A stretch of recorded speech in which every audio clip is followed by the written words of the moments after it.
Hi, good morning. We are at the LD Micro Invitational here at the Four Seasons Hotel in Westlake Village, California. I'm Carmel Fisher and you're watching the Sequire Spotlight.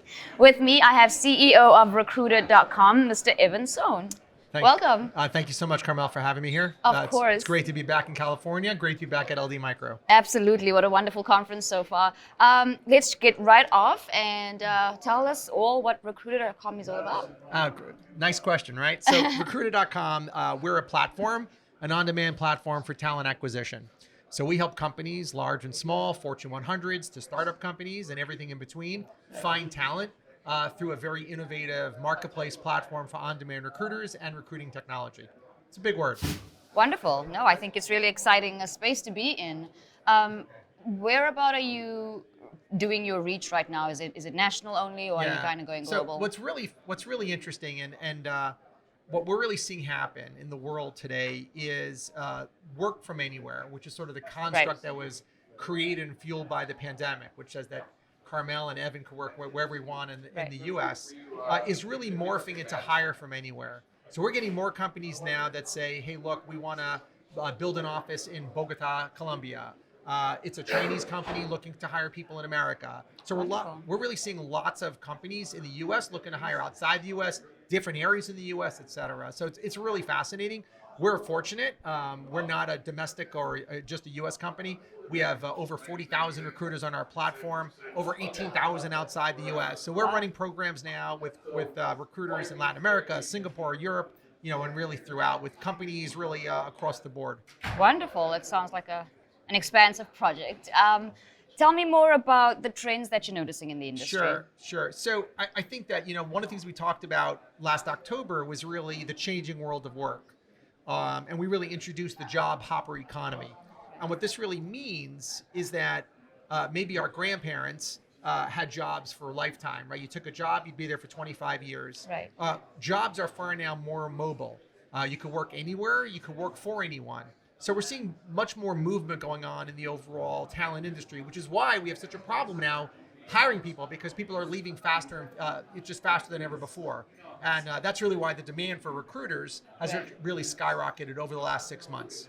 Makes complete sense. Tell me more about the technology that you advance or help helps advance this. So on the one hand, we have our own AI software. So we have true artificial intelligence powered software. We sit on top of about 160 million profiles. So just about every working U.S. adult. And we're expanding that data really throughout the world as well. And that software helps us do our business by being a tech-enabled service, helping companies large and small find and engage talent. Right. The recruiting process is finding talent, screening talent, interviewing them, and hiring them. And we're automating as much of that as possible, but it still requires a human touch. At the end of the day here, I don't care whether you're a waiter, a dishwasher, or the chief product officer. Right. You're not getting hired by a company without speaking to somebody. So we're actually called Recruiter.com. We're not called NoRecruiter.com. Right. We are Recruiter.com. So we're really about embracing and helping recruiters make a lot of money. Excellent. Tell me more about you mentioned the pandemic and some of the challenges affecting the company with that. What affected you the most during that, and how are you guys kind of coming out of that? Yeah, so the pandemic has actually been very good for the business, to be honest. So about 2 years ago, really at the height of the pandemic, I actually became CEO 2 years ago, about on my second year anniversary of being CEO. We did what's called a recruiter index. We actually surveyed our recruiters and used their insight to help steer the company. And we also published those results. We do a recruiter index. We've been doing it every month now for 2 years. And that's helping us steer what industries are hot. So 2 years ago, they got us into the mortgage space and the healthcare space. We saw transportation logistics really take off last October. So we're using our own recruiters to help us steer where things are actually happening. Right. The other thing that really starts to happen in a pandemic is staffing models get really different. So if you're laying people off, you're going to lay off your recruiters. They're early on in the stage, but when you have to scale back up, you're bringing in on-demand recruiters, and we provide this on-demand recruiting model.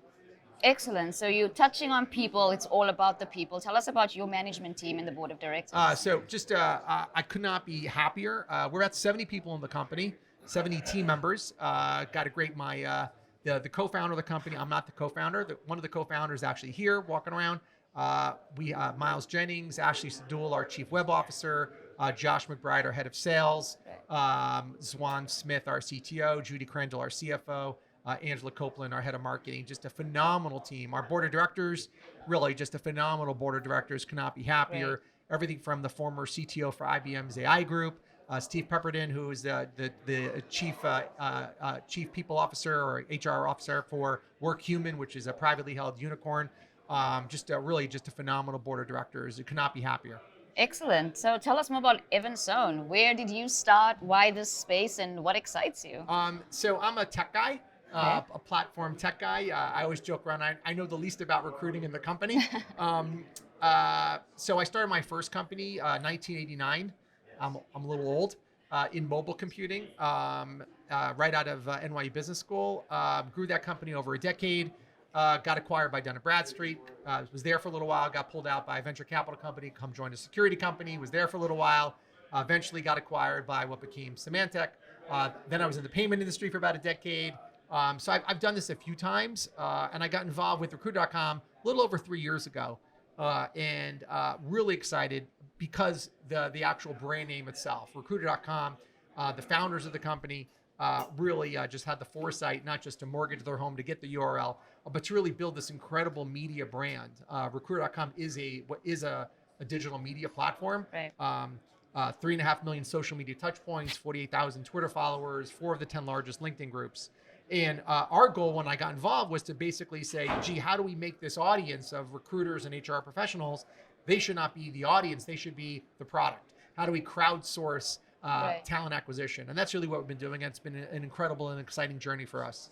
Do you have any numbers on stickiness within this platform of yours and engagement? Yeah, so I'll tell you what's interesting. Let's just talk about recruiters just because they're a lot of fun for us. Right. Over 80% of our revenue month to month is recurring. So we're having excellent customer stickiness. Right. About 27% of our top 100 customers use multiple services. We have clients that have been with us for 30 days and clients that have been with us for a year and a half.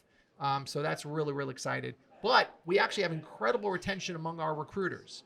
So the on-demand recruiters, who are all freelance recruiters, they go from project to project to project to project. And that's just really exciting to watch. We had one recruiter that made almost $200,000 in 21 just on our platform. So that's real exciting to be able to provide that in a gig economy model to talent acquisition. Right. It sounds like a very exciting space for sure.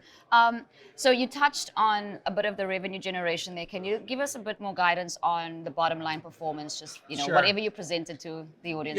Yeah. So just to give some ramp numbers. Right. So in 2019, we did about $5 million in revenue. 2020, we did about $8 million in revenue. In 21, we did $20 million in revenue. This year, we'll do about $30 million in revenue. We also gave guidance to being positive cash flow by the end of the year, positive monthly EBITDA by the end of the year, in the fourth quarter, actually. So we're really tracking for that really nicely. We have our cash in order. We're out here at LD Micro meeting with some clients, meeting with some of our investors. Right. We're not doing a capital raise. So it's really just exciting to watch everything really come together. We have happy customers, we have repeat customers, and really that always starts the model. 100%. Of course, everyone's feeling the effects of the market of late, with the very big buzzwords going around of inflation and rate hikes and quantitative tightening, and we know all the stories. And of course, every buzzword, right? The Russia-Ukraine war, every buzzword, and everyone's affected in some way or another. How are you guys impacted, and what are you doing about it? Yeah, so let's break that down. It's an excellent question, Carmel. Let's look at first the business and then the business of the business, right? So I think whenever there's a looming recession, companies get weird about hiring, right. But also the employees are quitting anyway. So the attrition hasn't really slowed up. We saw 4.1 million people quit in April. So people are quitting, right. People are getting hired, but now companies are looking to save money in hiring. So instead of hiring someone in New York, I might hire someone in Alabama, or instead of hiring someone in New York, I might hire someone in Argentina. Right. So that's all a process for us. So we're actually doing very well in the space. Only about 24% of our clients are in the tech space. We have lots of customers outside of tech, but even tech is sort of rejiggering their overall employee dynamics. From a market perspective, it's been difficult. I think what we're really seeing, certainly the guidance we're getting from our shareholders, and our investors and other folks is companies that are well run are going to do very well in this space. Right. And I think that we have a very well run company. No stone is unturned. The operators of the company, the management team, are all come from the startup space, so we're all very good at sort of squeezing juice out of rocks. Right. And we know how to run companies in sort of these tight environments where you're just being much more careful with how you're spending money, but you should always be careful in how you're spending money. 100%. Always the bottom line is Always the key to bottom line. keep in mind. Yeah. Touch real fast on, you've mentioned it, of course, in everything that you have said, but just highlight some of the key challenges you're currently facing, and then, of course, the strengths as well. We can kind of end on a positive note. Yeah, as a company, I would say, our biggest challenges now are, our biggest competitor really at a business level is the company itself, right? That really is, there are two ways to hire. You either do it yourself or you hire someone to do it for you. So in the bigger enterprises, we're typically competing with an in-house team. And so I think there's a lot of, or you're seeing some now, gee, do I want to protect my job or do good for the company? We deliver incredible return on investment for our clients. So they're very pleased with what we do. That's probably our biggest challenge now, is just meeting the demand that we have. We're over demand. We have more demand than we can handle. And so we're constantly thinking about how do we achieve that over demand in a cost-effective fashion. I think the other is, we're in a high growth environment, but yet we're really doing it with an eye towards profitability. So I think it puts some constraints on us in order to grow just with an eye towards profitability.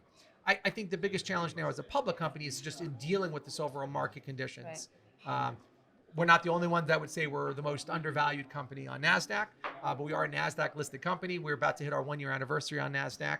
And it's been a challenge certainly these last few months.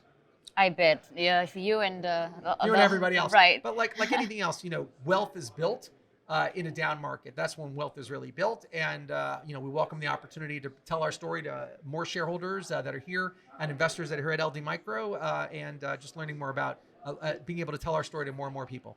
Excellent. Thank you so much. I know you've touched on so much, very insightful conversation, but for our viewers, give us 3 takeaways that you want us to remember from this conversation. If you had to guess a company that would be around, a URL that'll be around in a decade from now, Recruiter.com is one of them. We actually have the full trademark. It's the second landmark trademark of a brand name URL, so Recruiter.com. Not a day goes by where you don't read about talent and the talent shortages and talent challenges, and we are at the epicenter of all of those conversations. We swing much, much larger than our actual market cap. We're a much bigger brand than our business, and we're catching up to it. So like I said to the board when I first got involved, if you're a company called Recruiter.com should be $1 billion brand, we just don't know, we're just not there yet. Right, everything is just a matter of time. Just a matter of time. Fantastic. This is Evan Sohn, with the CEO of Recruiter.com. The ticker on the NASDAQ exchange is RCRT. I'm Carmel Fisher, and you're watching the Sequire Spotlight.